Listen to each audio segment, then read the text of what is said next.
Welcome to the Spearo Hangout, where we talk all things spearfishing, freediving and foraging. We're three guys from Devon in the UK who are excited to share some of the learnings from our spearfishing journey with you over the coming episodes. We bring in some special guests along the way to help spread some in-depth Spearo knowledge from some of the most experienced people in the scene. Evening everybody, and welcome to the Spearo Hangout. How are you guys doing? Yeah, much better now you actually got it a third time around. How are we doing, guys? We all right? Yeah, good. How are you? Yeah, I'm good. I've had a quite busy week, actually. And I'm actually half cut tonight as well, so excuse me if I mess up my words. Are you ever not half cut? I use this podcast as a very good reason to feed my alcoholism. Functioning alcoholic. You guys been diving this week? Rich? Yes. So I went out on, what day was it, Ben? Saturday? Yeah, I think so. Yeah. Yeah, Saturday. Went out with Ben and Tony. Went down to Cornwall because the wind was terrible. So we went out to Cornwall, see if we could find some viz, and we found quite a nice little sheltered spot. I landed up with one bass, two mullets. Ben, what'd you get? I got a bass and another crab, actually. So, pretty successful dive on our parts. Tony did pretty well as well, I believe. We'll ask Tony about that in a minute. Anthony, have you been away? No. I caught children this week. Dear. Yeah, good old summer holidays. So I've had my little one all week. And no, I haven't been out at all. So the last time I got in was the comp. So I still haven't caught any fish. So when you say you've caught children, you mean you've caught your own children, not other people's children? Just clarifying that. Yeah, well, once I've caught them, they're mine. And so where does that put us in the competition? Rich, you've been checking the scores, haven't you? I'm 6th place. Ben, I think you're literally right behind me, aren't you? Yeah, coming up the rear. As you like it. Disgusting. I'm in 10th. So yeah, I've actually. Jeez, I've overtaken you for the first time in how long? How the mighty fall! How the mighty fall! The thing is, I'm doing what Mr. Matthew Shaw did, and giving you all 3 months to get a lead, have a false sense of security, and then I'm just going to go to the fishmongers, buy all the fish, submit them, and then win. Disqualification. He's admitted what he's going to do. Disqualify him, please. Right, he's listening. He hears everything. Yes. No, but no, I haven't been in. It's been a while since I caught a fish. Sad times. Well, good news for you. I've got an ear infection, so if you get out now. Well, I've got the rest of this week, and then my other half can have the children, and I can go out spearfishing for a week. But I'm also trying to obviously balance a business in this as well. So that's made no money this month. I know that. I know that feeling. I've kind of been trying to juggle business and spearfishing and a wife, and I think my wife's taking a bit of a backseat. Also, referring back to last week's podcast, Anthony, you were a dick because you got me in so much trouble with my wife. It's unbelievable. Just a quick shout out to my wife. I love you very much. I'm sorry I didn't mention you in last week's podcast, even though this is going to go totally unnoticed because you mentioned it. So I thought I'd say it anyway. I think it's actually worse now that you've mentioned it after she's had to say it. So I think Haley, he's in the doghouse for another 2 weeks at least. Jen as well. Yeah, love you, darling. Thanks for all the support you give me. Wouldn't be here without you. What else should I say? Shall we just play some really sappy music while we edit this? So jumping back onto spearfishing, I've actually smoked some mullet this week. Cool. I did some Instagram stories on it, and people actually really loved it. I've been asked quite a few times to do a video on it, so I will be doing that in the next couple of weeks when I shoot another one. It turned out really, really good. I was really surprised, actually, how good it was. I love mullet anyway. I know we've had a conversation before, but the mullet was literally incredible smoked. Nice. So, well, I think the other thing that's been happening this week is we've had quite bad wind weather, sort of keeping everybody out. Really, I haven't seen too much going on Facebook or any of the other social media groups. So I think this week has been a bit crap. So, leading us on to our next guest. Yeah. So, who we got, lads? We've got Tony Sykes coming in. Tony has been spearfishing for 3 years. So he's fairly new to the scene, although obviously a bit more experienced than me and Anthony.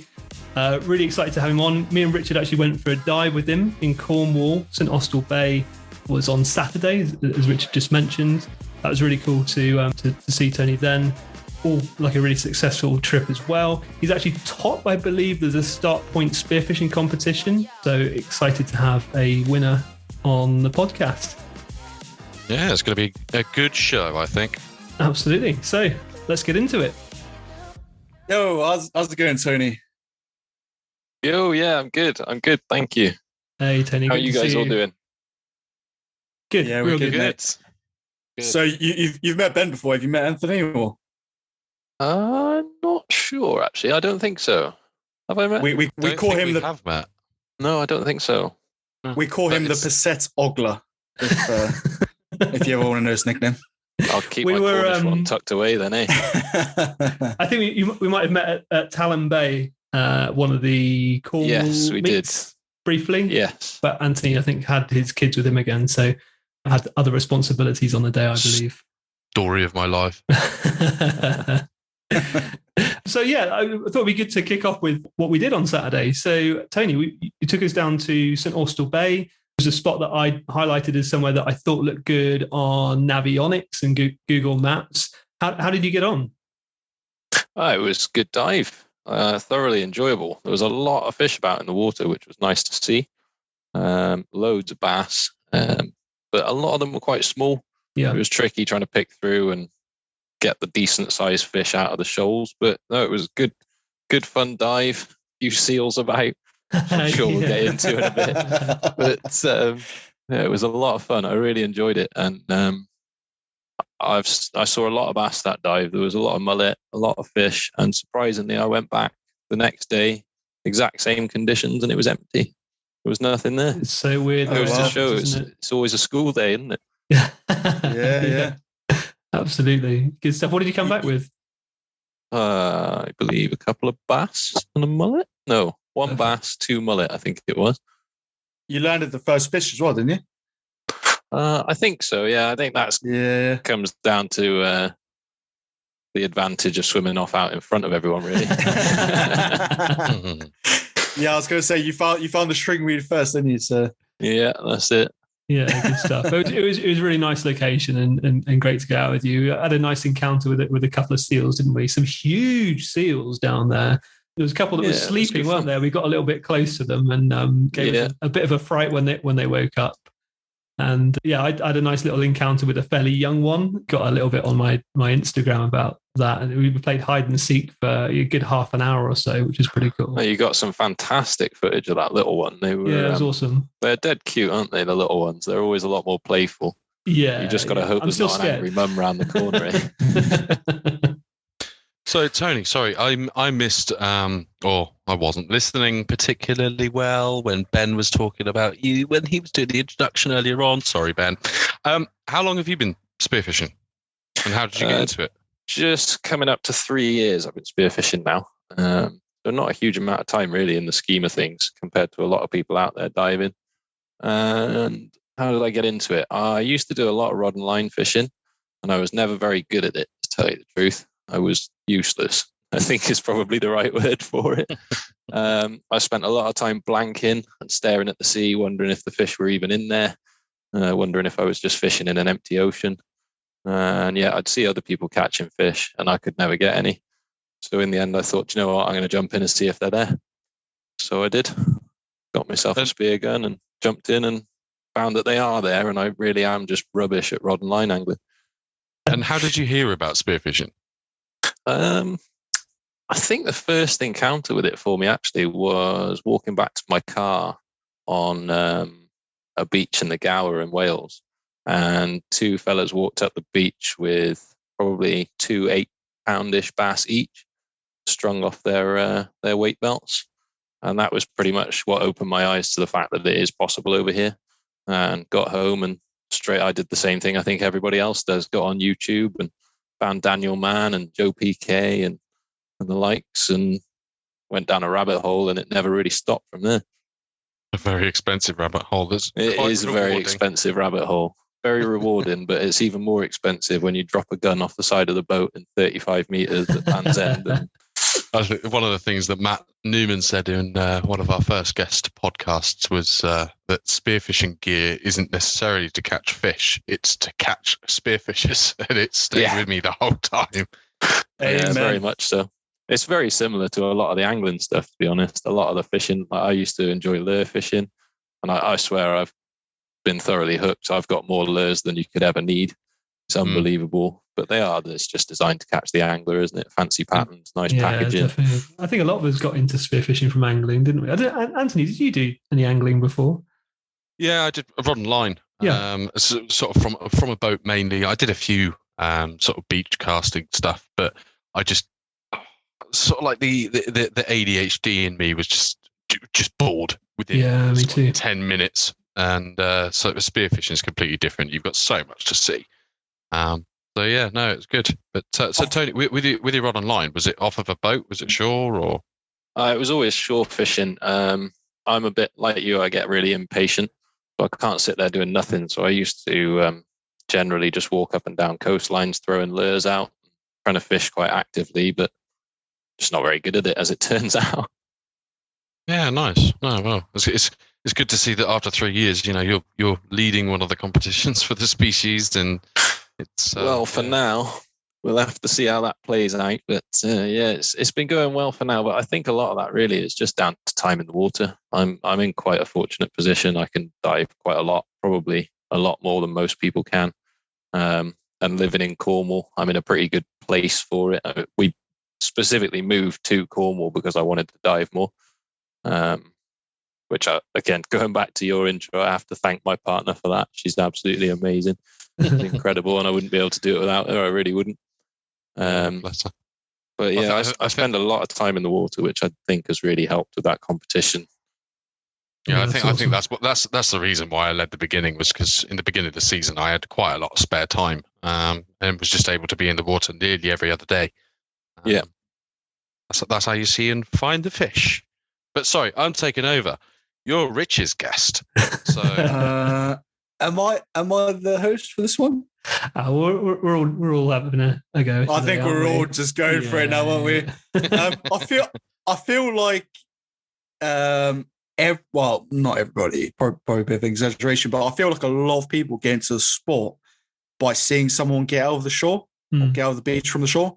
I've heard that story like over and over and over, and I think that's quite a big way of people getting into sport. Does everyone agree? Yeah, I don't know if you call it I think it's glamorous, but there's something about it, isn't there? The whole appeal of... I think it's like you see them get out and you think, what the hell were they doing in the water? And because I know when me and you were gutting the fish at that St. Austell Bay when we went on Saturday, there was like loads of tourists around us, wasn't there? And they were all like, asking 1,000 questions as they did, which is really nice. It's really cool. And I feel like it's a massive part of like growing the sport. So I don't know.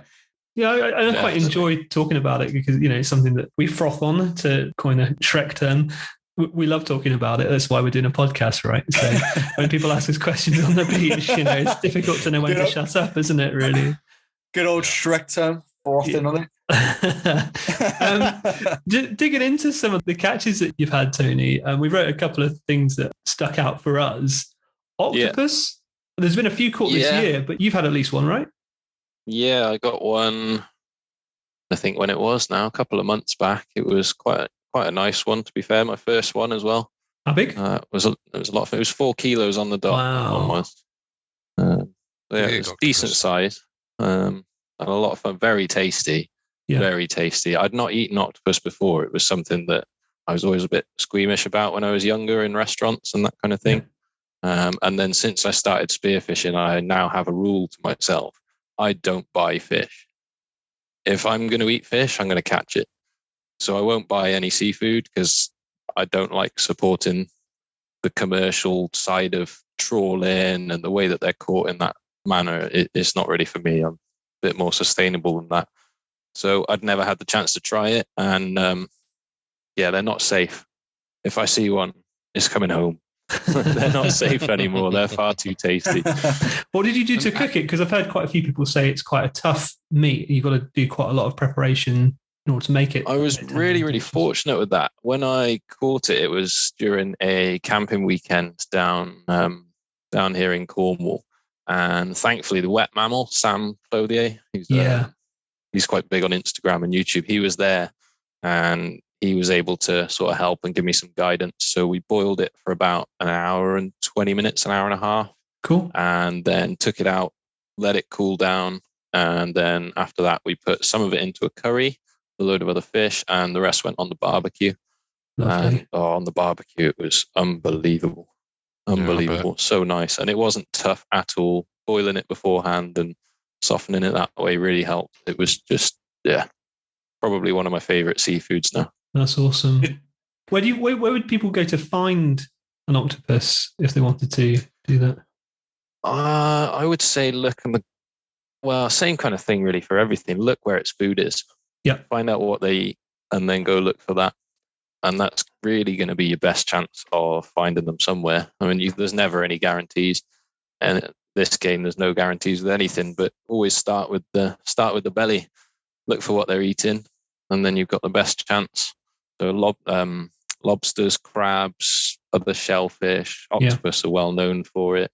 I mean, there's a reason why they keep getting caught in the commercial guys' pots, isn't there? So they're just going in and raiding the pots full of lobsters and crabs. So they end up getting pulled up. So anywhere that's good ground for crabs, lobsters, that sort of thing, then good starting point. And I've heard like piles of shells and crustaceans, dead crustaceans is a really good telltale sign to look out for. Yeah, obviously it's a really good thing to look out for. If you can get lucky enough to find a pile of crab shells on the floor somewhere, then it's a very good sign that something's been about eating them. And one of the main things that will do that is an octopus. Yep. Off Talon Bay, when we had the club meet and there was actually 2 octopus caught at the same event, there was a couple of piles there out on the sand, big piles, big brown crab shells, and I was quite gutted that they got to the crabs before me because they were some of the biggest crab shells I've seen, to be honest, down this way. But yeah, as with most things, start looking for what it eats. If you can find what it eats, it's going to be there somewhere, and then it's just a matter of trying to find when it's going to be there and how to get to it. Yeah, that makes a lot of sense. And you've also been quite successful in finding some other species like giltheads as well. Again, I guess you're going with that same kind of theory of look at what they eat and then hopefully you find them. Yeah, definitely. So with the giltheads, I know they're quite a big fan of mussels, shellfish, often crabs, things like that. So I started out searching for giltheads, to be frank, on the angling pages, looking at what baits they were using, looking at sort of most people try and hide their marks, but you can sometimes get an idea of the type of ground that they're on, that sort of thing. And one of the things that I learned quite quickly about the giltheads is a lot of the anglers will target them up estuaries. They come right up on the high tide, and sometimes the anglers will even follow them up and move up the estuary with their fishing as the tide comes in and then move back down it as the tide comes out. Estuaries are not much use for spearfishing. I'm not even sure if it's legal. I don't really like doing it. It'd be pretty difficult to see, I guess, anyways. That's it. You can't see anything. So I knew I had to target them elsewhere. So then my next port of call was to look for other people shooting them spearfishing. Joe PK on YouTube has got a couple of fantastic videos, and that was really my starting point for spearing one then. But you need to play to your strengths, and one of mine is not long breath holds. I don't have a very good breath hold. And the main technique that I noticed Joe was using was to sit on the bottom in an espeto and wait and wait and wait. And you'd have a shoal of bass come into him and he wouldn't take any bass. He would just wait and hope that there was a gilthead somewhere on the back of the shoal. But I knew that wasn't going to work for me. My breath hold's not really long enough to do it. So I had to find another way to look for them. So in the end, I managed to find an area where they come in extremely shallow. I didn't need to have a long breath hold. In fact, all of the ones I've shot this year have been from the surface. Wow. So I didn't need to dive at all. So I just had to play to my strengths, really, and keep looking. Be persistent. Try and find where their food is. Look for the habitats they like. They're quite well known in the Channel Islands to rest up in the stringweed and over gravel beds in the shallows. And generally, they're going to be somewhere near where their food sources might be. And they like calm waters. But you need to find somewhere nice and calm. They've got the stringweed. They've got the areas where they can rest up, and then play it to your strengths. Obviously, up at high tide, quite often they're up in the estuaries. So I started searching at low tide because I figured they wouldn't be up the estuary so far. Then they're going to be out in the sea resting. And after, trying to think, probably 20 or so dives, not seeing any. I dived a lot of different locations and just didn't even see a whiff of one. That's dedication. Eventually found them. And I have to say, actually, I've got to give a bit of a shout out and a thank you to my friend Doran, who gave me one key bit of advice. I don't think even he realized how valuable it was at the time. But he said to me, if you find them, hammer them, because they won't stay there forever. Yep. They will be in an area and they will come back. You know, you'll find them coming back to the same area over and over again, but not for too long. There'll be set time windows when they are there. There'll be set time windows when they're not. So I took that on board and I went back 4 days in a row and shot 5 giltheads. Amazing. Proper good stuff. And you're taking quite a methodical approach in other ways as well. I noticed that you have a logbook. Yeah. So I've made, I bought a logbook off Amazon and then decided I'd just go ahead and make one. So I made a few adaptations from the one I'd bought, changed things around a bit, changed the layout, changed some of the data that's recorded. And I try and keep a track now of all of the dives I do. And it's really quite difficult sometimes to motivate yourself to do it, especially when you blank on a dive. Yeah. But honestly, the blanks are probably the most valuable ones to record because then you can learn from those as to where the fish are not. And you can learn from next time what might have been different. For example, on our dives in St. Austell Bay, it was quite interesting that on the Saturday we saw thousands of bass. There were so many there. They were everywhere, yeah. They really were everywhere. You couldn't swim 20 meters without coming into another shoal, another shoal, and another shoal. And then going back on the following day in the exact same conditions, there was no fish. But the water temperature was 3 degrees cooler the second day. No way. Having had the southwesterly storm and the winds, it seemed to have pushed up cooler water in out the Atlantic. And because that water temperature was lower, it was the only difference I could find. And there was no fish. No fish at all. We saw Incredible. 3 schoolie bass in a 5-hour dive. And that's exactly the same state of tide, similar-ish weather, just... everything was the same. It was the very next day I went back in the water, same time, dove the same areas. Yeah, everything was matching up, but there was just nothing there. Isn't that amazing? The temperature was down by 3 degrees and the fish had all moved off. I can only assume they pushed further around and followed the warm water away from where we'd been diving, but who knows?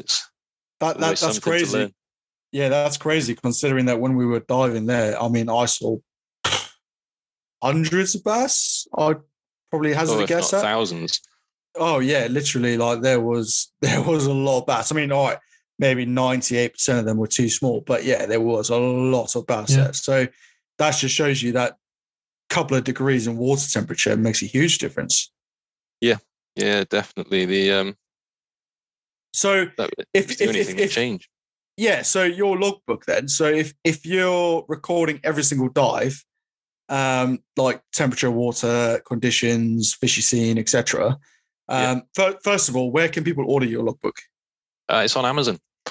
So just search spearfishing logbook on Amazon, and it's there. It's prime shipping, and given the current rates of fuel, it's cheaper than 2 liters of diesel.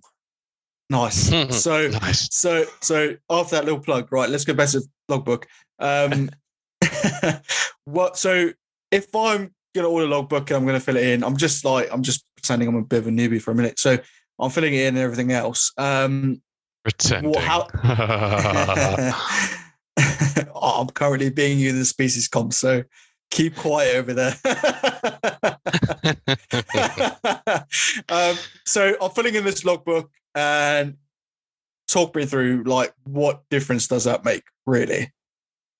It just gives me that reference point to look back to. You know, if I'm thinking of going to a specific beach. Diving's very weather dependent, isn't it? We're always looking for viz. We're always looking for calm conditions. So it's good to reference back to when I found viz, when I found fish, things like that. And if I'm thinking I'd like to go dive a certain area, say, I don't know, maybe somewhere on the Roseland, I can have a look through my logbook at when I've been at the Roseland, what the conditions were like, and try and match something to the current conditions that I'm looking at going into and improve my chances of finding fish again. So does it help with viz? It can do. You can keep a record in there of wind directions, wind speed, swell, all that sort of stuff. And then over time, you learn to sort of, it's never foolproof, but you learn to predict your better chances of finding good visibility in certain areas. I mean, it makes a lot of sense to me because obviously I think I have been spearfishing the longest of all of us, I think. So it makes sense to me because I've never recorded any of this, by the way. It's just all stored in my mind, which is a complete sieve, so I'll forget half of it. But there's places I've been which I know on a certain wind direction will produce visibility and fish. Yeah. So I guess having a logbook would probably help that a lot and help me just remember it, really.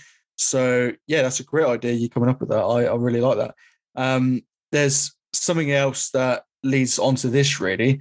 And as you were saying before, you dive pretty much 4 or 5 times a week, something like that? Usually at least 4 dives a week, sometimes 10 dives in a week. That's depends insane. on the conditions, really. It really depends on the conditions. But if I can get out and dive, I go and dive. I'm very fortunate in that position. I mean, none of us are envious right now, to be honest. But I don't feel bad about being us in the competition anyway. Yeah. Well, that's why I say it's time in the water, isn't it? Yeah. You spend more time in the water, eventually you're going to find fish, even if it's by accident. Yeah, and you learn as well. Like you kind of accelerating your learning. I guess Spiros have been doing this for 40 years. Massively. It's been good for that. I feel I've probably dived in my 3 years as much as some people will dive over a decade. I'm sure there's plenty of people that dived over a decade a lot more than I have, but for the average person, I should think I dive a lot more than most, because I'm lucky enough to be able to, I suppose. Awesome, and we're very jealous. With your logbook, I'm just having a look on Amazon now.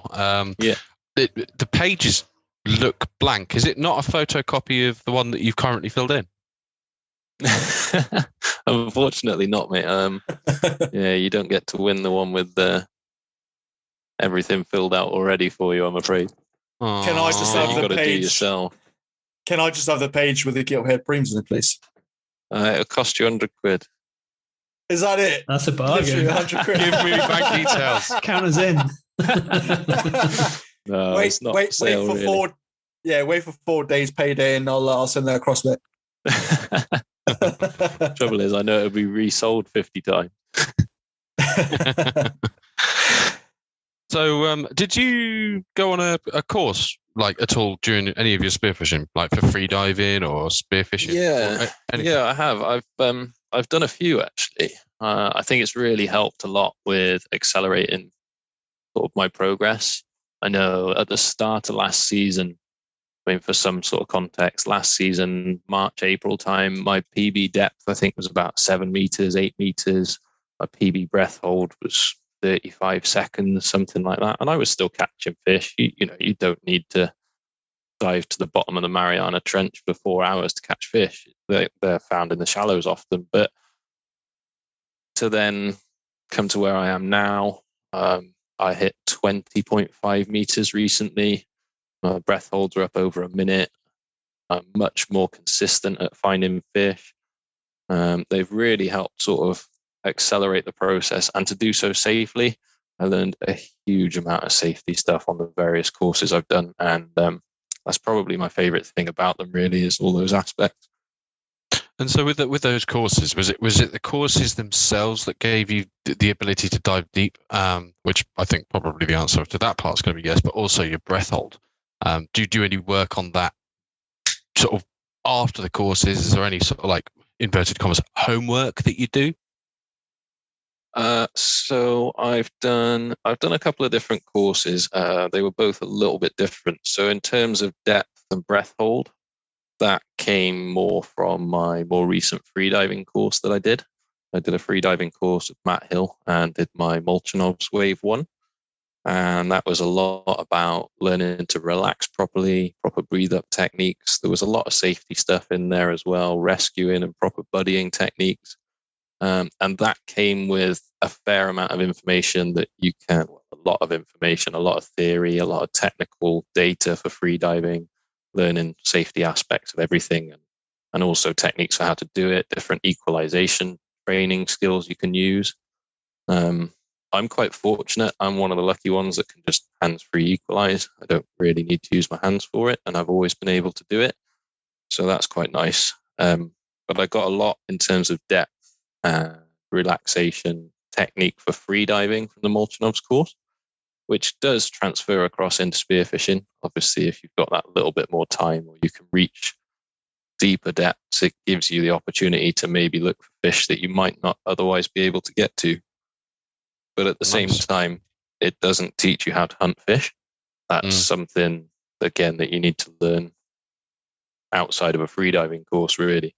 But the first course I did was a 2-day course with Maxime Blondel, the Frenchman Limited.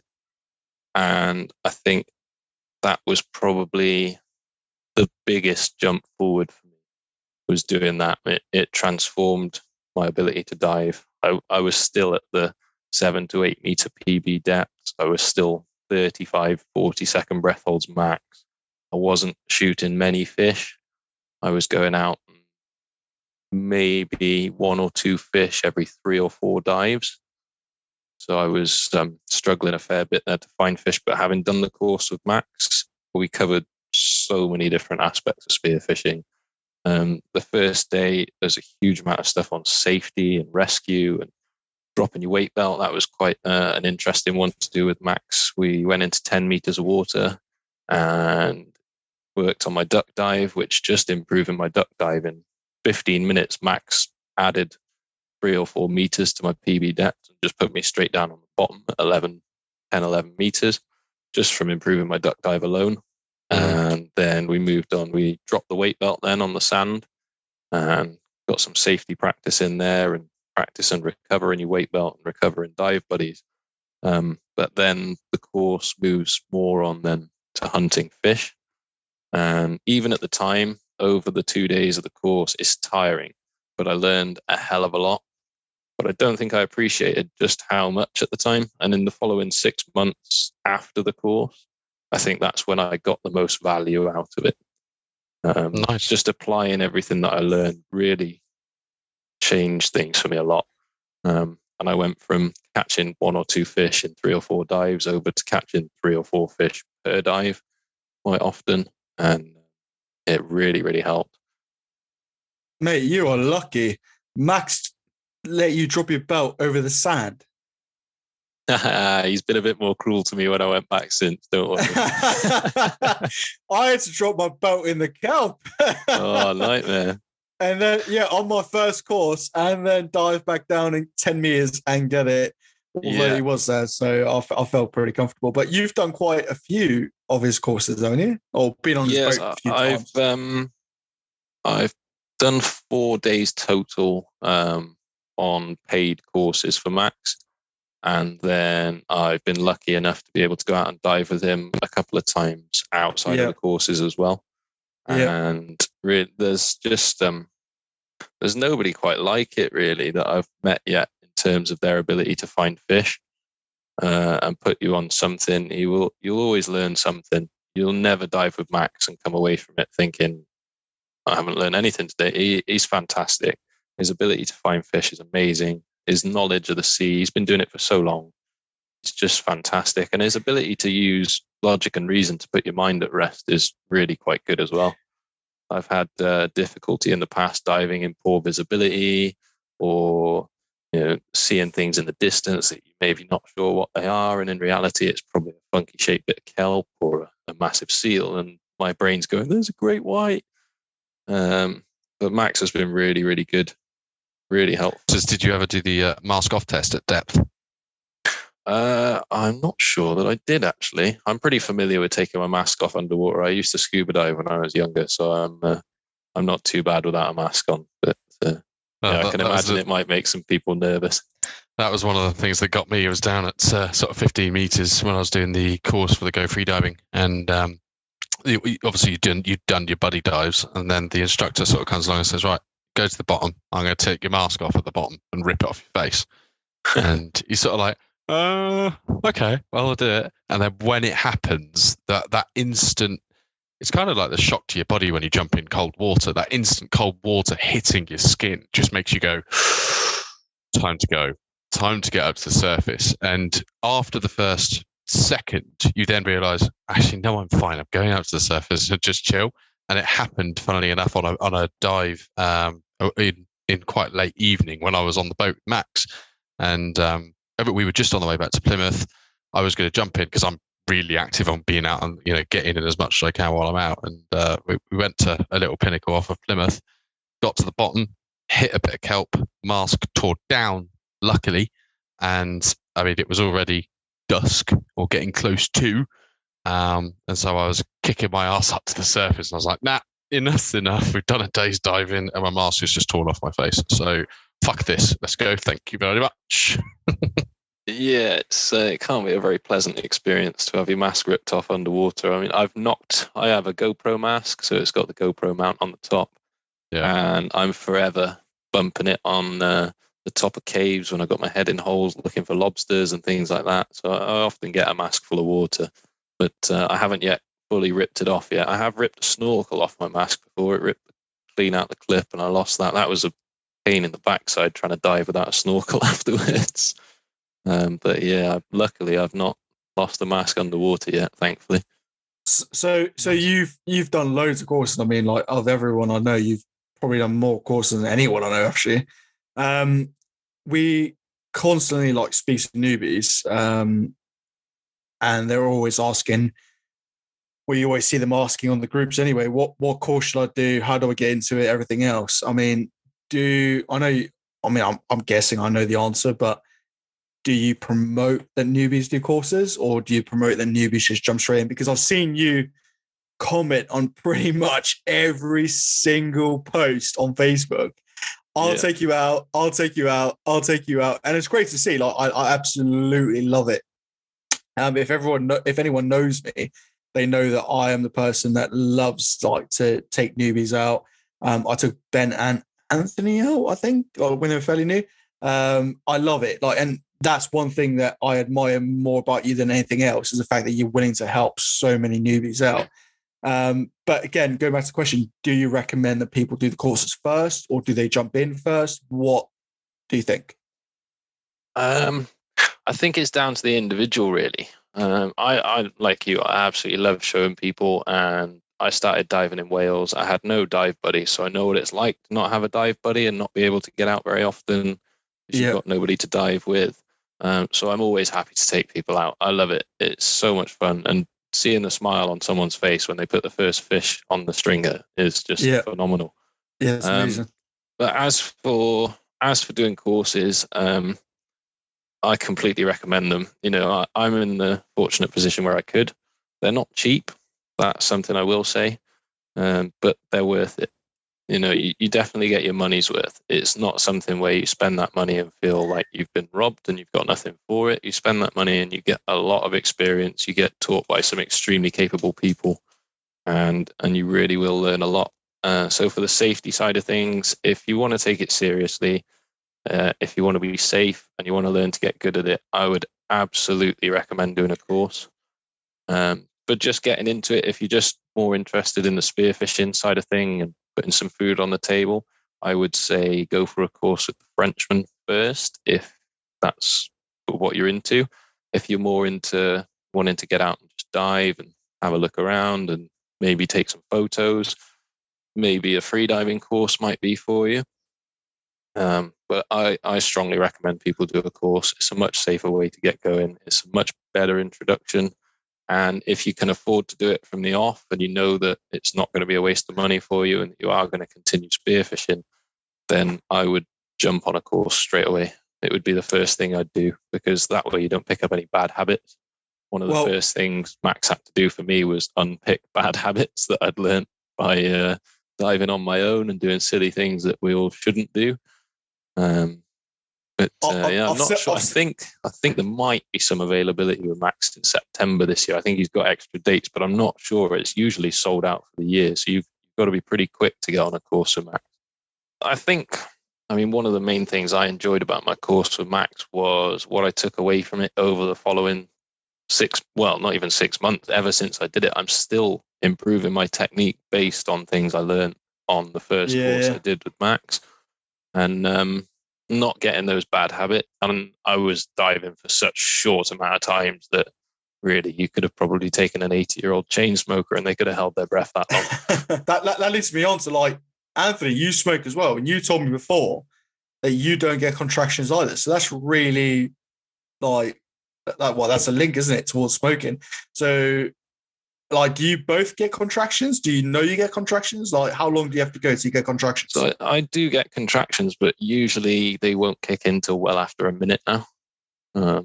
Wow. And I pretty much come up. If I start getting contractions, I come up. I don't like them. And for me, one of the biggest things to keep spearfishing is to always keep it a positive experience. And that's something I'd say to any newbie as well. Don't push yourself so that you feel uncomfortable. Don't make it a bad experience, because that will stay on your mind. No matter how hard you try and forget about it, it will always be in the back of your mind, and that will affect your diving for a very long time afterwards. It's hard to relax. It's hard to properly settle down and not panic, which is you need to when you're diving. You need to be calm. Of course. And to have those bad experiences just really doesn't help. You're better off to take it easy. I've just realised what Anthony is recording the podcast in his garage, because he's currently having a cigarette. He's making me very jealous. I can't smoke in here and I need a fag. I'm going to start a new training course on how to increase your breath hold, and that's by smoking 20 fags a day and having 5 kids. But no, I mean, going back to what you were saying about the contractions, I've only ever had a contraction while doing my dry breath hold training. And I got to, I think it was 4.5, 440, something along those lines. And I was getting contractions from about 4 minutes. And like you were saying, they're just really, really uncomfortable. But I've never, ever had one in the water. But using the rule of thumb for most free diving courses, and I think I saw something Max, the Frenchman, was talking about with in the ESC chat about how much breath hold you should do on, versus your static. Hang on, I'm losing my train of thought, and back in the room. So if, say, for example, you dive for a minute, you should really have 2 minutes on the surface to let your body recuperate, or it's something to do with the... It was that was one of the good things that went into quite technical detail on there. So obviously in air, we're at 1 bar of atmospheric pressure. Then for every 10 meters you go down in the water, you gain another bar of pressure. So at 10 meters down, 2 bars, 20 meters down, 3 bars, 30 meters down, 4 bars, and so on and so on. So your surface interval, to be safe, should always be your dive time multiplied by the pressure in bar that you've dived to. But that should always be rounded up. So even if you do a 20-second dive, round it up to 1 full minute. And if you only went to 6 meters, round that up to 10. So you're going to assume then 2 bar of pressure for a 10-meter dive, and assume 1 minute. So 2 times 1 minute gives you 2 minutes on the surface. If you dive to 20 meters and you're there for 1.5 minutes, you need to do 3 bar of pressure that you've been at 20 meters multiplied by the 1.5 minutes. So you need a 4.5 minute surface interval. But generally speaking, anything sort of sub 15 meters or so, just stick to 3 times your dive time and you should be fairly good to go. And in terms of the courses with the hunting technique, is there any sort of tidbits you'd give anybody for sort of what you've gained from the hunting aspect of the course? Yeah, definitely. So obviously that was more, completely covered on my Frenchman course rather than the Molchanovs. That's purely free diving. But it was one of the main things I learned on the course is stop worrying about how deep you dive in. Stop worrying about how long you're holding your breath. It does not matter. It's completely irrelevant. The only reason I wanted to dive a bit deeper was to access certain species that I might not find so much in shallower water. But in order to spearfish successfully, you need to learn to hunt fish. If the fish are in 3 foot of water, go there.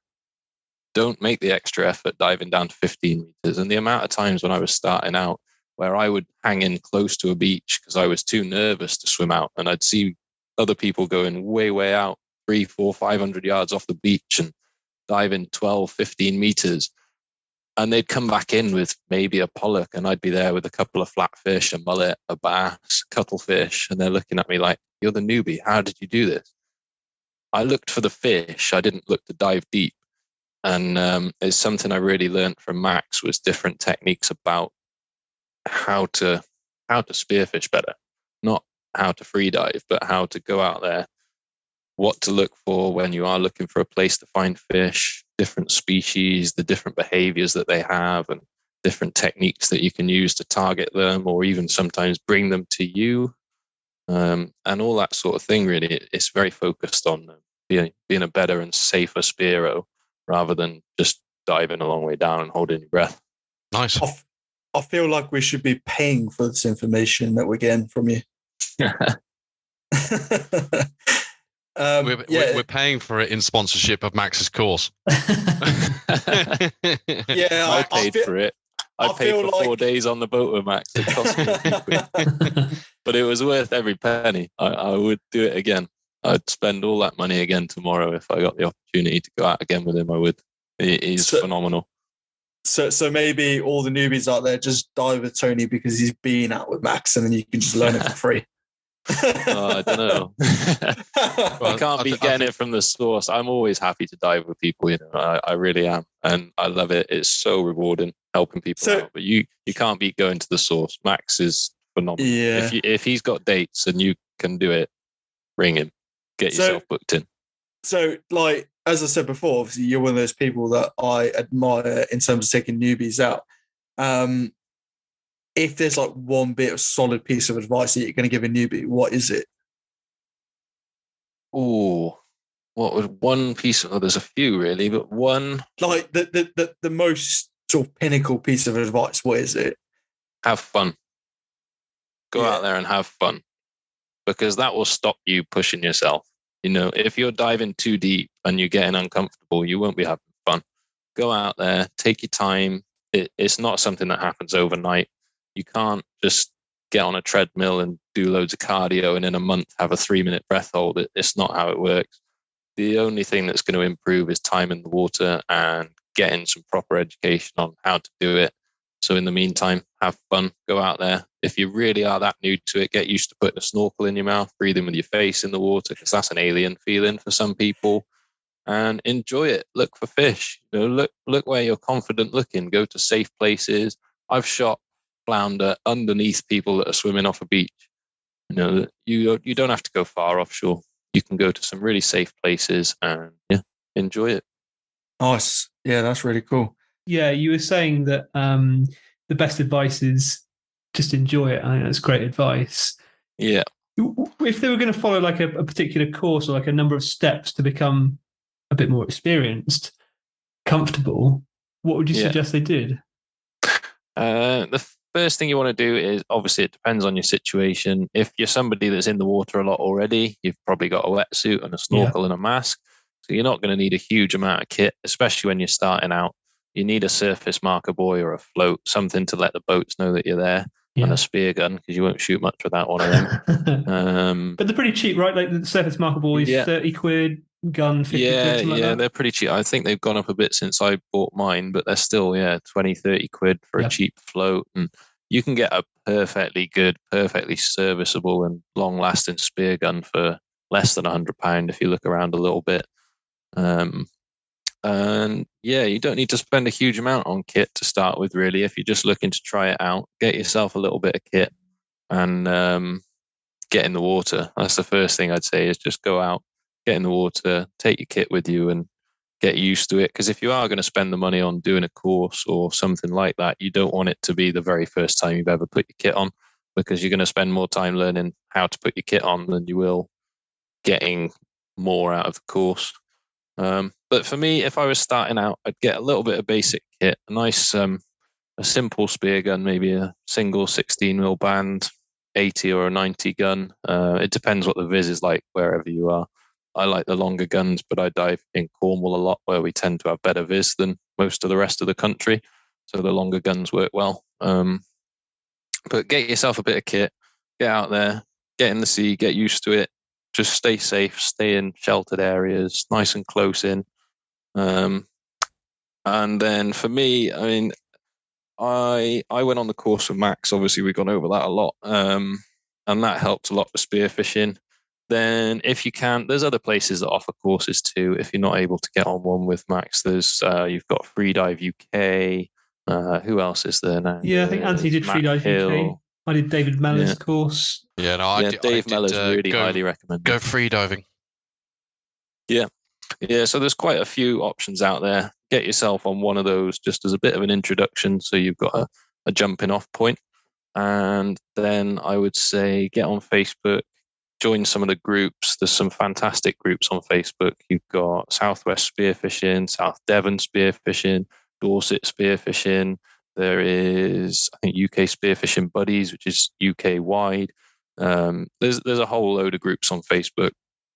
So get on there, join some of those, start asking some questions. Don't be afraid to post. You're always going to get one nugget replying to you, but don't worry too much about them, and just get on there and ask your questions and get in the water. If you can do a course, it will set you off on the right track from the offset. If you can't, find yourself some dive buddies, maybe join one of the local clubs. There's a lot of spearfishing clubs based around the country. And if you can, it's going to sound ludicrous, this, but go to a couple of the competitions. If you can do it, go to a few of the competitions, and nobody will help you whatsoever before the competition.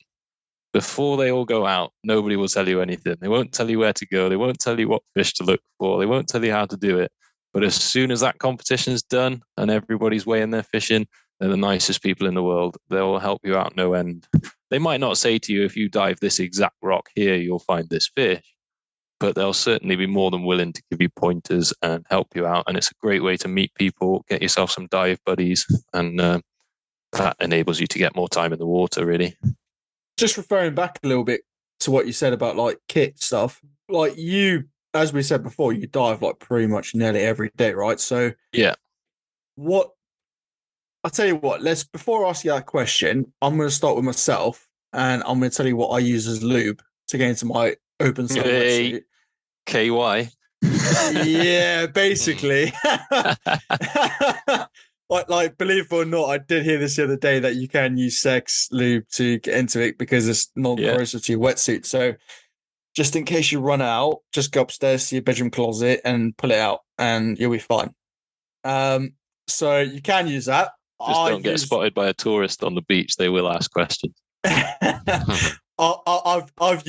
I basically use Tesco's baby shampoo, which is like £1. Yeah. And it seems to me like 5-ish 2 liters, because I'm quite a chunky guy, so I need a lot of lube to get into my wetsuit, because I stretch that wetsuit to the max, basically. It's all right. You can all laugh. It's perfectly fine. So let's go with Anthony. Anthony, what do you use as lube? No, conditioner.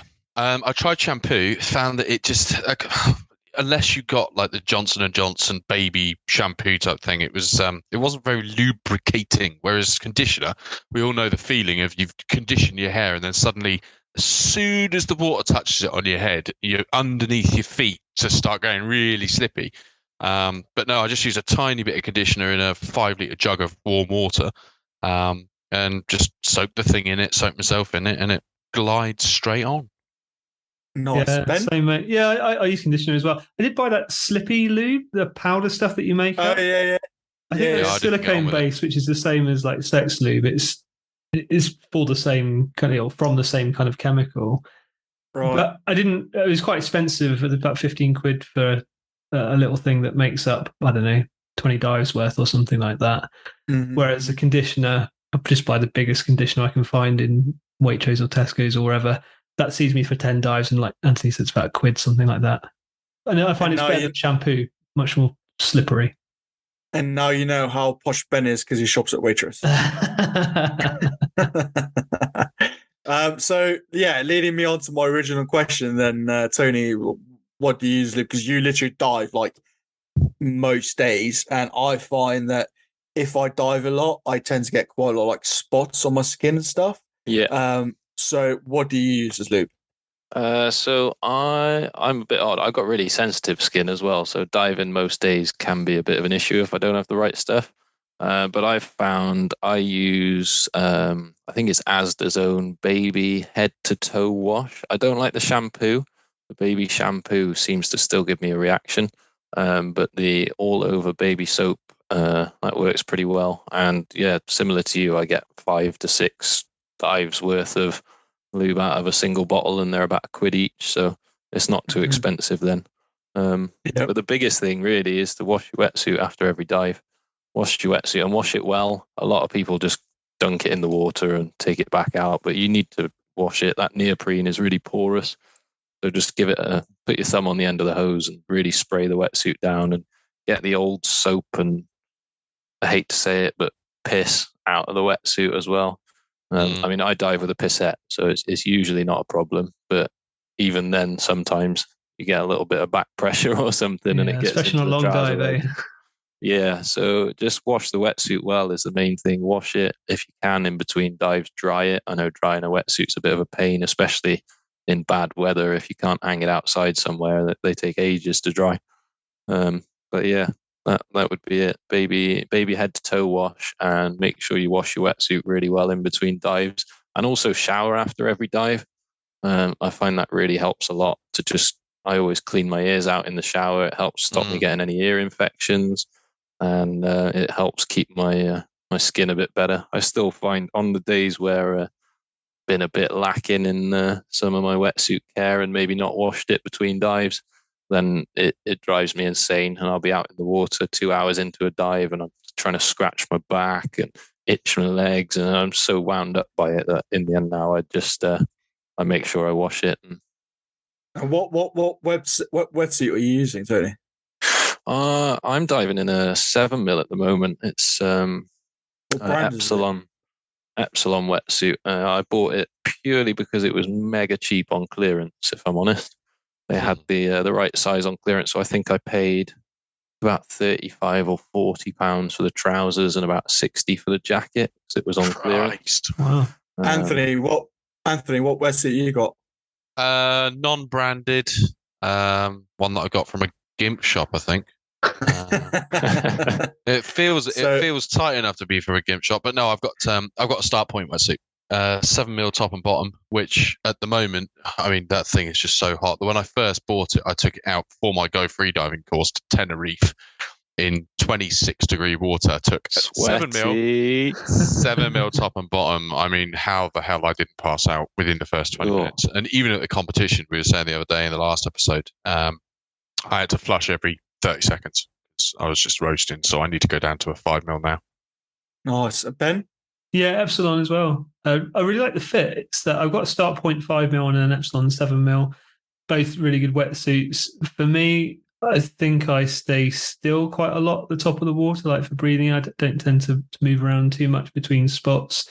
I don't like to do more, is it aspetto rather than a guato? So I'm kind of like still a lot in the water, so not bringing up the heat very much. So 7mm. I've definitely found actually, I agree with you there that depending on how you're diving really affects the thickness of wetsuit that you might want. And when I first started out, I dived in a 5mm suit through the winter and I wasn't getting cold. And I thought, these people in 7mm must be absolute pussies. But it turns out I was swimming around like a trooper and just generating loads of heat, wasting loads of energy, not diving efficiently.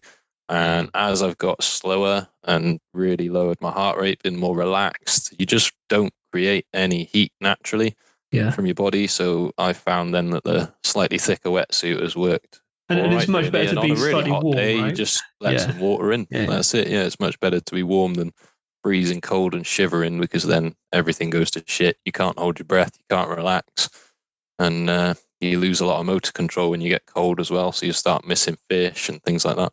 Yeah, and it's very difficult to warm yourself back up again, isn't it? I mean, you can go for a really big swim, but that's about it.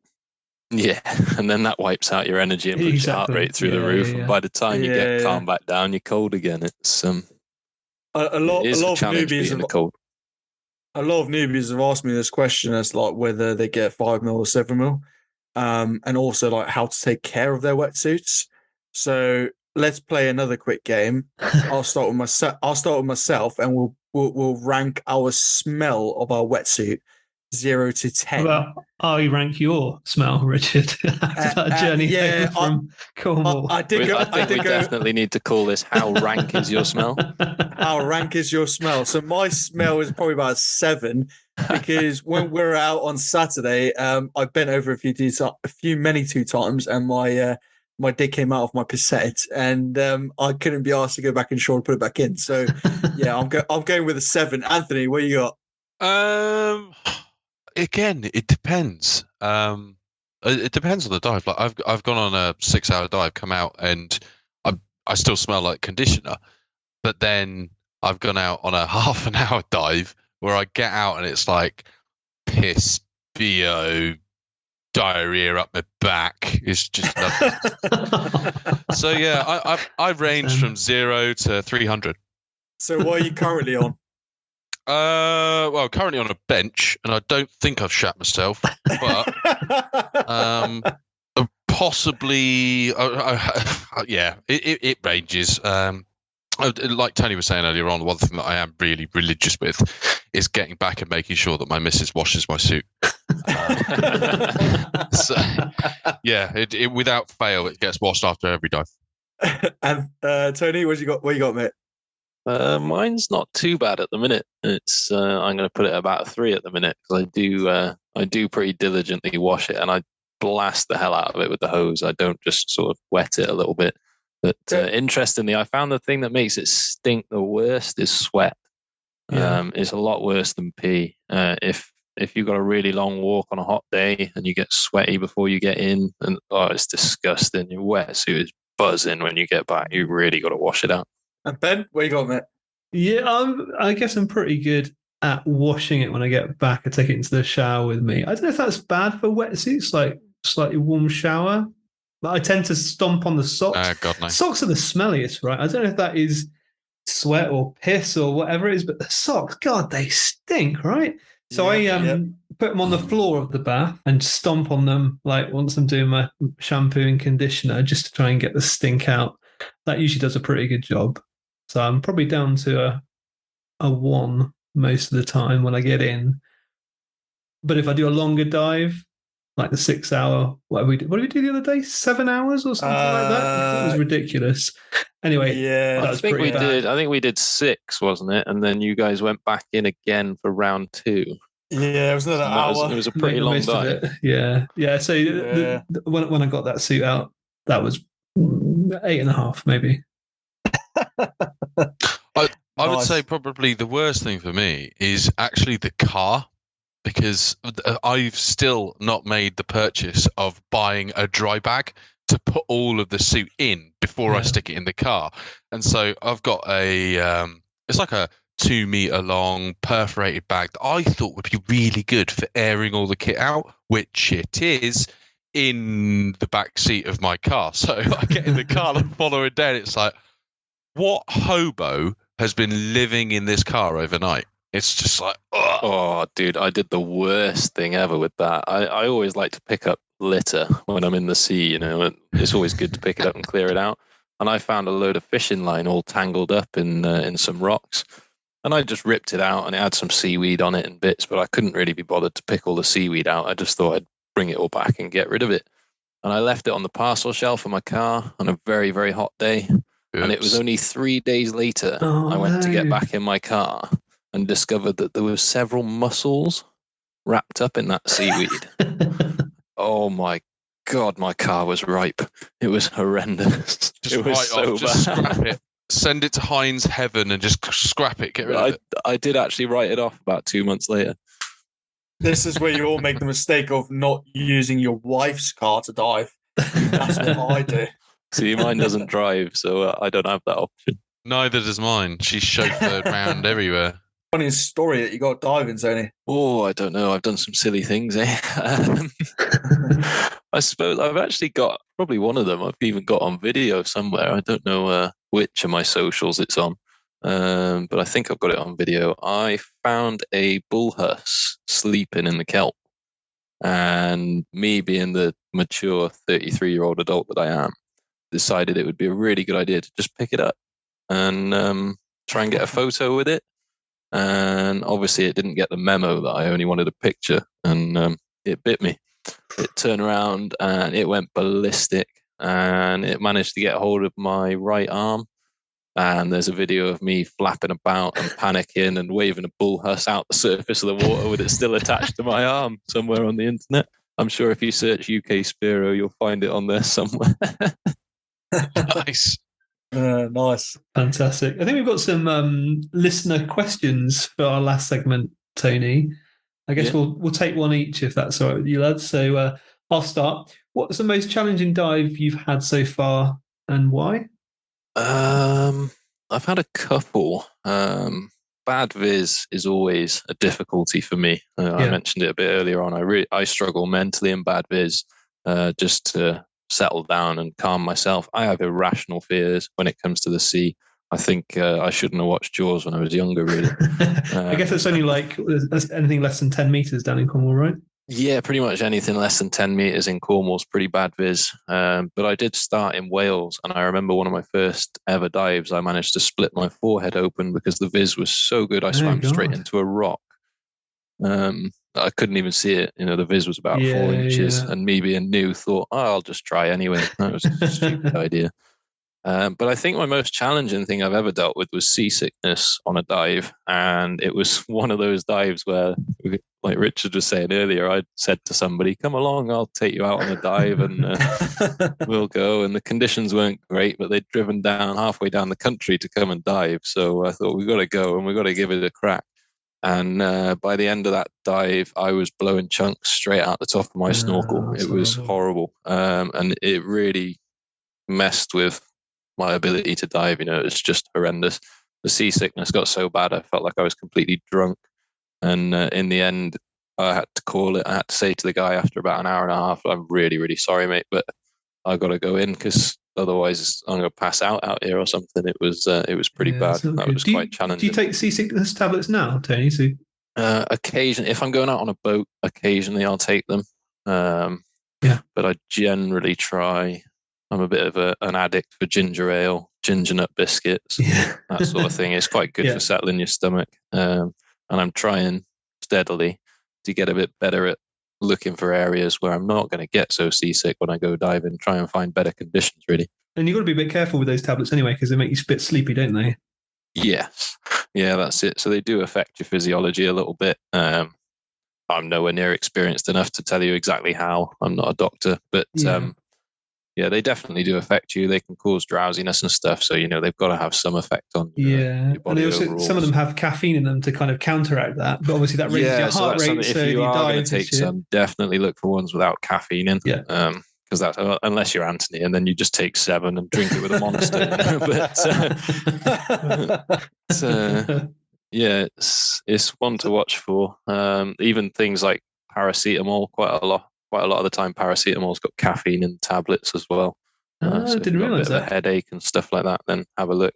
Make sure you're not taking caffeine before you go, because it won't do your breath holds any good when your heart rate's going through the roof. Yeah. So leading on to the next question then. This is a question from someone that we all know pretty well, Matthew Hunt. Yeah. He asked, and I think this might lead on to a funny story. I don't know, because it was a bit of a weird question. How should you resharpen a spear? How should you resharpen a spear? I'm not sure the funny story he's referring to specifically. I mean, my spear alone is quite a funny story, because it's like shooting a cricket bat at a fish. It's about that sharp. So I know for sharpening a spear, you need to be careful with an angle grinder. You can really mess it up with that one. Just use a hand file and sharpen it away.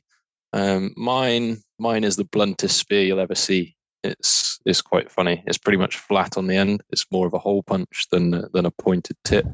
But then I use a Rob Allen Cannon twin 16mm band 90 gun for most of my diving, and it will punch through anything. It doesn't matter if the spear's sharp or not. But yeah, Matt's seen me take some funny shots at fish where my spear's so blunt, and I think that's still put them on the mono. Yeah, I think that's probably what he meant, because when he asked that question, I thought there's probably something funny attached to it. But it's probably what he meant is that you're basically hole punching the fish rather than spearing them. Yeah. Essentially, they're gonna die of blunt force trauma if nothing else. So. I think Barclays just developed a new pencil sharpener for sharpening spears, and so give him a call and just ask for the spear sharpener, and he'll sort you out. See how many phone calls Barkley gets. He's going to be on to me. What bloody pencil sharpener? I haven't got a spear sharpener. What are you all about? If you're finding giltheads, how do you get them closer? If you're using a pole spear, grunting seems to keep them interested, but are there any other techniques like time of day, etc.? I'm finding them in the shallows amongst tall jackweed and gravel, and I'm based in Guernsey. That's from one of the listeners. So bringing them closer, that's a challenge. They're a pretty spooky fish, the gilthead. If they're going to come in and have a look at you, generally speaking, they will have one look and leave. They don't like to hang around too much. They're a bit of a tricky challenge to go for. To get closer to them for a pole spear, I mean, you're finding them in similar ground by the sound of it to where I found mine. So stringweed, tall beds of it, quite dense, and gravel beds around. I would just suggest using the cover that you've got to your advantage. Do everything that you can to be stealthy, hide away from them, and don't let them see that you're even there. Yeah, so obviously you want to hide. You don't want them to know you're there. You need to be stealthy with the gilts. One of the things that I found that really helped me with keeping them in the area was not shooting other fish. Quite often when I was diving, I was seeing bass, mullet, and nice bass at times, and just watching them swim on by, waving to them as they swim into the distance, just so that I'm as quiet as possible in the area. Any kind of noise like that is a dead giveaway, and they really are quite a skittish fish. They will come into some grunts. So if you can find somewhere, this is going to sound really daft here, but from my experience, it works. You can lie your belly on a rock that's maybe 4 to 6 inches below the surface of the water, and only have your mask really in the water with your gun down the side, and it will keep you perfectly still, completely silent, and just sit there, be patient, see what comes by. You know, those fish are moving about in the water. They're moving from place to place, and more often than not, if you're sat in a good enough bit of cover, you know, if you're sat up on top of a rock where they're not going to see you so much, you sort of blend into it.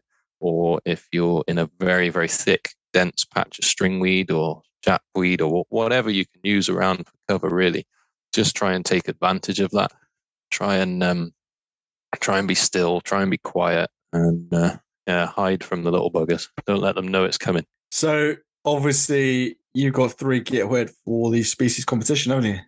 Yeah, 3 for the comp. I got 5 overall in the course of 3 days. I did 3 dives back to back to back. The first, 4 dives technically in the area. The very first dive I did, I didn't land a gilt, but my dive buddy did. He landed a very, very nice gilt. It was about 3.5 to almost 4 pounds. It was a nice fish. Nice. And it confirmed what we thought, that they were there. And then from that, I went back 3 days in a row, a couple of times with him, and once on my own. And it brings back to something that Matt Newman mentioned on your podcast before, about certain hotspots for fish. And you'll find, at least with the gilts, there are very definite spots within spots. You might find there's a certain area of reef that might be 1 acre, 2 acres, 3 acres, a big reef, or a huge stringweed bed or something that's going to hold the fish. But within that area, there will be a very specific few meters even where the fish really like to hang out. And all 5 of my giltheads were shot within 10 meters of the same place. Nice. It's a very, very specific patch of stringweed with a very specific rock formation around it. It gives it a lot of cover. There's almost no current there whatsoever at the time of tide that I was going. It's a really, really sheltered place. And I was just fortunate enough after looking for them to be able to find that super hot spot essentially. And then really made the most of it. Well, someone told us that you actually, like, as you just said anyway, but you dived like multiple times to try and find this fish. So it's not the case that you got lucky and you just stumbled across it. I mean, you did your homework, so to speak. But my whole point of me saying, that you got 3 fish for the species comp is that you haven't got any sole yet. Yeah, no, I'm gonna have to hit you up for that. So when I'm down, your way, maybe. Yeah, when I'm down for 2 weeks in August, maybe we can do a little trump card exchange. Well, we'll have to see how the points are standing. If you're less than 24 points behind me, I can't give you a gilt spot there. Well, I mean, 24 points and 100 quid might change that. Maybe you can help me and Ant out instead, who are likely to be a little bit further behind. It's a really interesting thing. I'm obviously, I can't give away the exact spot where I found them. I'd love to be honest, but unfortunately there are probably a couple of unsavory characters out there that would just go and hammer them endlessly. There's a lot of reasons not to, right? It's by the third cow with the church spire and the bus 365. That's it. Yeah, you've got to spin around 4 times, do 7 cartwhels, and then look behind you to the left. And Matt Newman told us about this. So we've got it pretty sus by now. So well, that's the funny thing actually with where I found them. As you mentioned, I did quite a lot of dives looking for them. I spent a good amount of time just letting nice fish swim by. Like you guys know, I got my UK Spearo page, and I went pretty quiet on there. I wasn't posting any fish for a while because, frankly, I was letting them swim past me. I was too busy trying to find the gilts. Yeah. But when I did find them, I found them 100 meters from a place where I've dived 50 times. Oh, really? And it just goes to show that you might dive an area over and over and over, but you need to explore around it, have a look around, dive new places, dive it at different times, because you never know what could actually be there. The amount of times I must have swam past those fish, and I've always looked at the area and thought, I bet that might hold them, but I'm going to try somewhere else first. I'm good because I've not seen them here, and I'll try this other place because I've not seen them there. And then I went back in the end and said, you know what? I'm not going to shoot a bass today. I'm not going to shoot the mullet today. I'm going to look for the gilt. And lo and behold, Rob found one. Not me. Fantastic, mate. Buddy found one, and that was it. So what's next on your hunt? Oh, what's next? I don't know.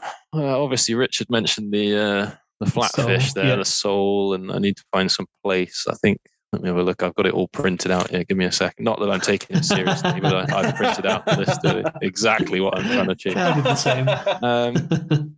So I've got a couple of flounder, but that's about it for flatfish. So I'm pretty keen to get on and have a look, maybe for some Dover sole, some plaice. And I was very recently given a friendly nudge in the right direction that might lead me to a turbot potentially. Cool. But they're extremely hard to find. And turbot's like looking for an invisible fish, isn't it? Similar to a sole. And the place where I was hinted to go is not the most diveable area, to be honest. It's a very tricky place to get in the water as and when you want to, because the conditions are usually pretty bad and it's very, very tidal.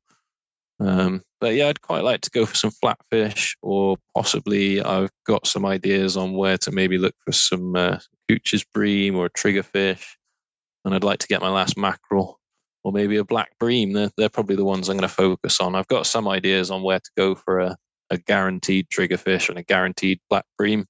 but it's quite a long drive, and the viz there is usually horrendous.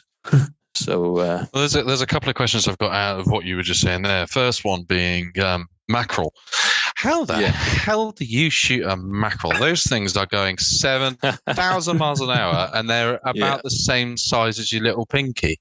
Yeah, so there's a really, really easy way to shoot mackerel, actually, and it's the American style of shooting. If you fire enough shots, sooner or later you'll hit one. So I've probably missed 25, 30 mackerel this season. And then only the other day I shot one and had it tear off, which was frustrating because that would have been my third one for the comp.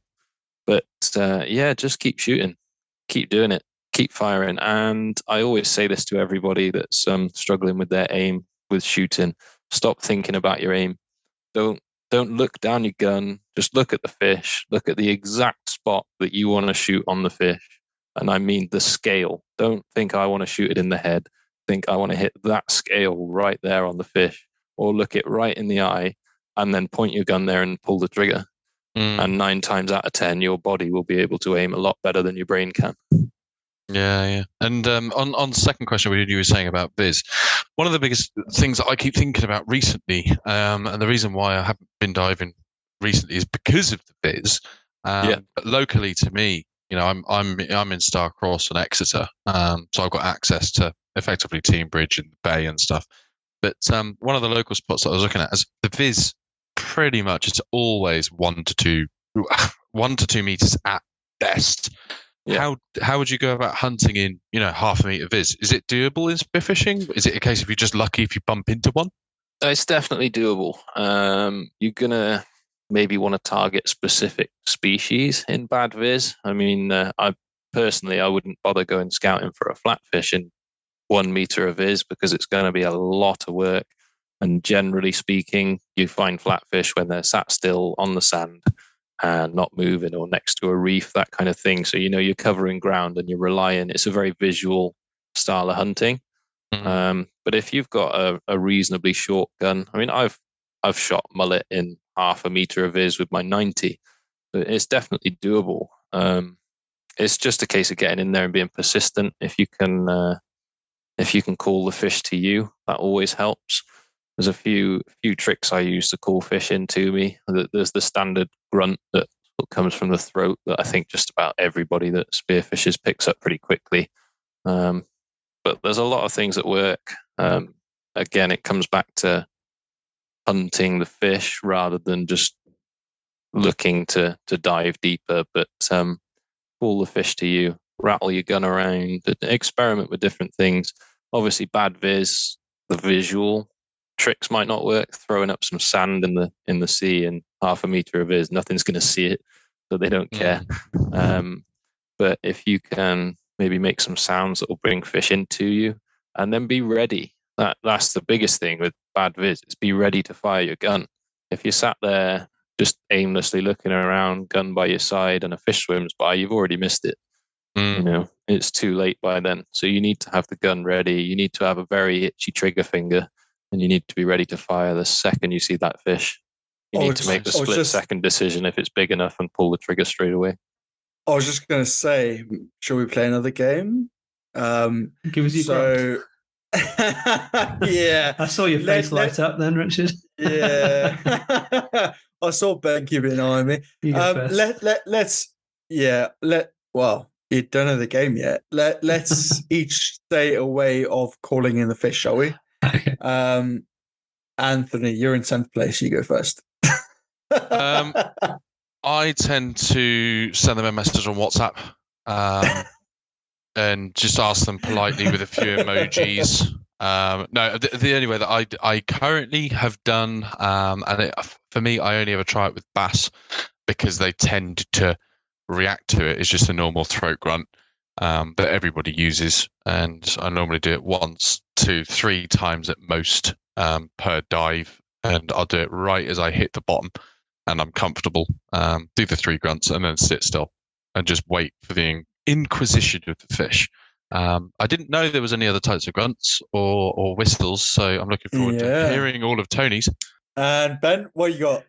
Yeah, so I've been doing a lot of staying still on the surface of the water and grabbing the flopper of my spear and just tapping it, a bit like a Morse code style thing. Yeah. And one, this two, is only three, a fairly 1, 2, recent 3. thing. Exactly, yeah, like communicating. And this is the first time I've tried it, last couple of dives probably, because I thought you had to be on the bottom, making grunts or whatever. And actually, it makes a real difference. It does bring the fish in while you're on the surface. It works really well in the shallows if you're hunting for bass or those kind of things that do like the shallows. Cool. Doesn't seem to work so well for pollock, but I guess each different call or action or whatever you're making is appropriate for a different species. I find personally that grunts aren't working as well this year as they did last year. I don't know if that's a thing, but it's certainly something I found. I definitely think there's more effective things than grunting. Yeah. Yeah, I've heard a few people say that grunt's not working this year. Whether that's like one person said it, two persons said it, and it kind of catches on. And, I don't know, but I find it's not working as well. But I don't know. I'm going to pick pollock. Like I'll find a sand patch in between kelp, and I will land in the sand patch. I'll grab a handful of sand. I will chuck it up. As it goes up in the air, I'll do a couple of grunts, and I will lay very, very flat on the kelp, as flat as I can to hide my body. And that generally will bring in some type of biggish pollock. And that's my 2 cents. Do you have a tip for getting your legs flat? At least when in the shallow dives, getting my legs down, I found a real problem. I've been editing some YouTube footage of the last, 6-7 hours. If you borrow like 20 grand from the mafia, they'll put some concrete blocks on your feet, and Lovely. It works pretty well. Yeah. I have that same problem. Like I've really been thinking about what to do about it, and I have no idea. Anyone out there that can help us would be great. With that one, I quite like to grab hold of a nice big rock or a couple of big thick kelp stalks, and then use that as leverage to then sort of engage your abs and really pull your legs down below you. I know, obviously, when you're diving, you want your muscles relaxed as much as you can. But there comes a point where you need to realize that those two fins sticking up behind you are like massive waving sails, and the fish do not want any part of that. They'll come in, have one look, and go, "No, thank you," and leave. But if you put your feet like down a little bit below your body, that's a little bit of an easier position as well. So if you can find a rock to crouch behind, that's a bit more comfortable to keep your feet down. When you're flat, feet tend to drift up a little bit. That's the bit that I'm struggling with. We're quite lucky in Cornwall in particular. We've got quite tall kelp. The visibility is quite good here. It lets a lot of light through, and the kelp grows up pretty tall. And I often find that I'm actually in a kneeling position with just my head and the front of my gun sticking out the top of the kelp then. And my entire body then is hidden down in the stalks, even my fins. You tuck your it knees does get under unnerving when you look by your toes and there's a conger eel lying them. Or a spider crab moving in between. Yeah, spider crab by the pisset is always a nerve-wracking one as well. Yeah, I mean, I did find when we went out for a dive on Saturday that like when I wedged my body, the bass tend to come quite closer. Yeah. They did come that little bit closer to me. And again, as you said, because you've got these two fins like flapping around the back of you. So yeah, it does help. But yeah, that's my 2 cents. Tony, what have you got for us for calling in the fish? Oh, I don't know. How many do you want? Give us your best one if you are my favourite. Well, it sort of changes really. My favourite one at the moment is rattling the gun. It's hard to describe it, but I sort of grab hold of the handle of my gun and just twisting the wrist left to right. Yeah, just like Anthony's demonstrating. You won't be able to see it, but he's making some fantastic hand gestures right now. So just rattling the gun, it really brings in a lot of fish. I mean, my take on it is you've got to sort of apply it to the species that you want to see. You know, if you want to see Gilthead bream and you go in there making loads of noise, or if you want to see red mullet or any of those spooky fish, if you make a ton of noise, that they're not going to be that interested. And usually they'll clear off. However, you've got a lot of other species out there that we love to target as spear fishermen: big pollock, big bass, mackerel, as we mentioned a minute ago. And those fish are pretty voracious predators. They move around quite often in groups, sometimes small groups, sometimes big groups, and they're always looking for the next meal. And I mean, I don't know, I've been lucky enough to see it sometimes, but you see big bait balls out, and when you see a whole shoal of 2,000 mackerel smashing into whitebait, and underneath the mackerel you've got bass smashing into them, it's not a quiet affair. It's really, really noisy. It makes a hell of a din in the water. And I just sort of took the approach that maybe making a bit more noise sometimes will actually bring the fish in considerably more than trying to be quiet. So, yeah, rattling the gun from side to side, tapping it on rocks, scratching rocks. As Richard said, throwing up some sand is good, but it's a very visual thing, the sand. It sort of relies on good visibility and the fish noticing it and coming in to have a look. And interestingly, even rattling around an anchor chain on a boat can bring big fish in. Obviously, it's very situational, but I've had times where I've not been seeing anything at all. So I just caused almighty chaos on the surface, started splashing my arms around and going absolutely berserk. I'm sure the tourists loved it. They thought I was a right idiot. But a few dives later and a shoal of bass turned up, because you make that huge amount of noise and suddenly they start thinking, what am I missing out on? And maybe they come over thinking there's a feeding frenzy going on at the surface and they haven't noticed yet. Suddenly they get shot. I think going more into the sort of science of it, I think it's similar to what we were saying the other podcast on the fact that fish don't have eyelids. Fish don't have ears. They sense vibrations. So where we're hearing quite a loud, audible noise, they're actually hearing the vibrations of what they think is another fish attacking another fish. And so you've got to think of it of actually the grunt is probably, I would say probably not as good or not as loud as you think it is. It doesn't travel very far. Yeah, because it's quite a low. I mean, even when you can hear it in the water, you can have a dive buddy 10 meters away and you won't hear their grunts. It really doesn't travel very far. Well, saying that, I've been in the water with the dive buddy that thought that grunting every half a second was really good, and he was 10 meters away, but it sounded like it was a beatboxer doing some kind of, and it was like, Christ, is that right, Anthony? Is that right? So fish. I'm good. Like, you're going to get so much hate for this because everyone's going to think you're a marine biologist. Is that right? Like, fish don't have ears and they hear vibrations. Yeah. So fish haven't got ears. They sense vibrations. Is it like down the lateral line? Yeah, so that they can feel it through their spine, and they feel the vibration of the water. So that's how, for example, crabs work slightly differently, but that's how fish know that you're getting closer, is because they can feel the vibration of you in the water moving, and they just scare most of the time, even before they've seen you. But then, that's why the rattling of the gun can bring things towards you, because they think, well, there's a commotion going over there. Let's go and have a look.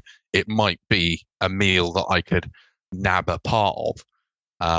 But yeah, absolutely. The ocean's a very cutthroat place, isn't it? Everything is kill or be killed in the ocean. You need to eat, and it's if you don't eat, you're going to get eaten because you're going to get weak, and that's the end of you. So anything that makes that fish think, oh, there's a free meal, they're going to have a look. Even if they don't come in and stay there, they'll still come and look. And then going back to what you were saying, Richard, as well, if you've got fish coming in and you can't bring them in so close, maybe really getting down under the kelp and hiding completely as much as you can cause that commotion or make that noise, whatever it may be. And sometimes even just a throat grunt does work, and it works well at times. But if they can't see you immediately when they come in, but they know there's something going on, they might come a little closer, have a little better look and figure out what's going on. But as soon as you pop up and make eye contact with that fish and it sees you looking at it, it realizes it's on the menu and it's gone. Interesting. Fish do actually have, or some fish have inner ears, but no outer ears, so no things on the exit. Obviously, I'm no marine biologist, just to be absolutely clear. But I was just doing a little bit of reading while you guys were talking, and different fish hear in different ways.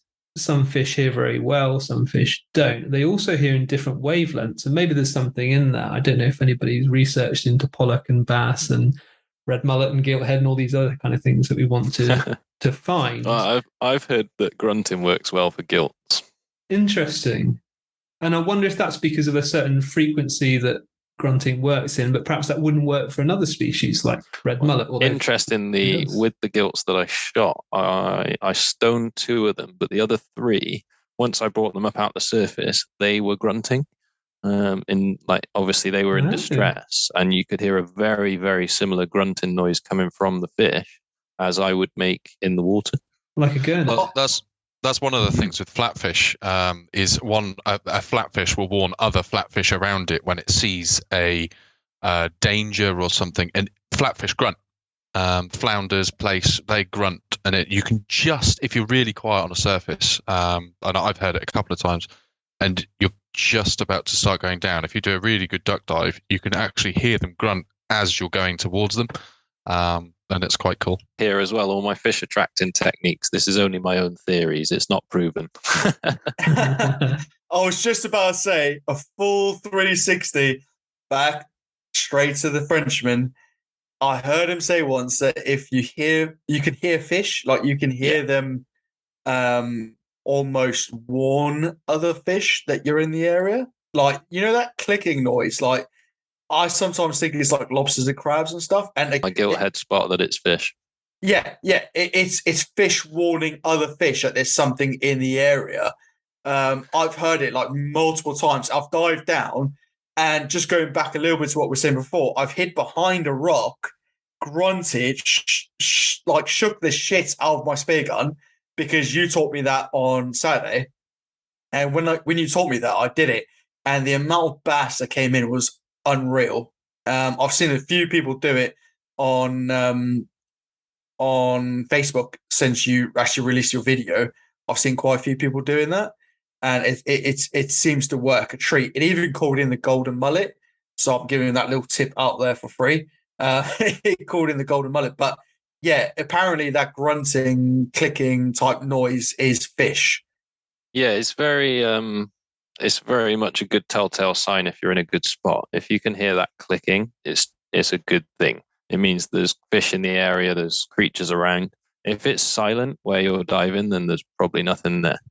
Sharing things that we've found, and you know, it's a lot of people will be upset by some of the things that we say, but it's an experience, and sharing experiences and the knowledge that we've gained is how we are the species that we are. And spearfishing is one of the, by far, the most sustainable way of fishing. And if we can get more people spearfishing, then, you know, the more people spearfishing, I'd say, is considerably better than more trawlers, for example. Absolutely. And it's more eyes in the water that can highlight then the impact that those trawlers are having. As well, the more people in there that can then voice that is fantastic, really. And it's only going to be good for the oceans. You've only got to look at the inshore trawling bans further east, and the difference that they're seeing in the waters already is amazing. So, yeah. Hopefully that goes UK wide. No worries. Yeah, thanks for coming. I'm going to do the shameless plug bit now, and if anybody is interested and doesn't already know, you probably will, but go drop me a follow on UK Spearo. This on pretty much all platforms. So yeah, shameless plug out the way. Thank you very much for having me on, guys. I've thoroughly enjoyed it. It's a lot of fun. I always enjoy talking about spearfishing and sharing my experiences and what I've learned. So thank you. Thanks, Tony. I certainly look forward to getting out with you at some point. I'll have to come down your way and go for a tenting weekend or something. And we'll get the boat out. Not allowed. Sorry, you're not allowed to get ahead of me in the species hunt. So I'll just put him on pollock, mate. It's all right. Yeah, thanks. I've promised Tony that you're not allowed to go out with him. He's promised me, that you're not allowed to go out with him. See, I take that as a really nice thing that you're so threatened by me. That's it. Yeah, this species comp has put the pressure on me now. I've spent so much time in the water. Now I'm feeling like there's an expectation to maintain my position, but I'm not so sure that that's going to happen for the full year because there's some serious divers getting involved now, and. Yeah, but even finishing a top 10 hopefully will be nice. If you be a sugar daddy, you'll be doing quite well, mate. So I wouldn't worry about it. Well, again, thank you, Tony, for coming on. Much appreciated. And guys, if you're listening, please go over to UK Spearo on any of the social media, YouTube, Facebook, Instagram. His content's fantastic. Even on TikTok now. Hey. Oh, I know the dreaded app, but you got to do it. He's doing the dances in his wetsuit, mate. Yeah, that's it. No, I'm really not. Thanks for coming on, and thank you very much for having me, guys. I really appreciate it. It's been a lot of fun. We'll see you soon. Forward to seeing you soon. 1, 2, 3, 4. Also, ladies on next week. It's going to be a great episode. We're going to talk all things seafood, all things oysters, all things just like newbie spearfishing, woman spearfishing. Everything to do with that, really. So looking forward to that one. And I believe you're still working on the website, Anthony. Is that right? Yeah. So the website is still a work in progress. We are getting there. It's the forum and stuff we're just building at the moment, and then trying to link it all into everything else. So yeah, a few more weeks, and we should have at least something in the world for everybody to go and see. And Ben's obviously doing his bit on the side as well, and working again as a Epsilon sponsorship, because we mention them so much in these episodes. How's that going, Ben? Work in progress, mate. Work in progress.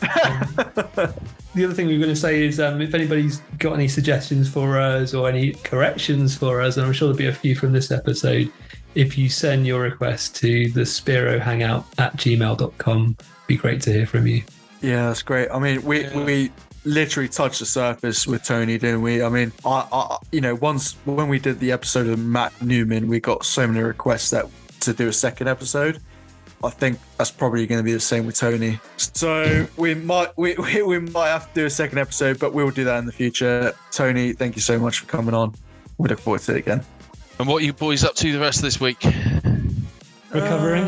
Yeah. How's your ears, Ben? You've been having problems with your ears, haven't you? Really struggling. I'm on antibiotics now, so I don't think I'm going to be diving for the next few days.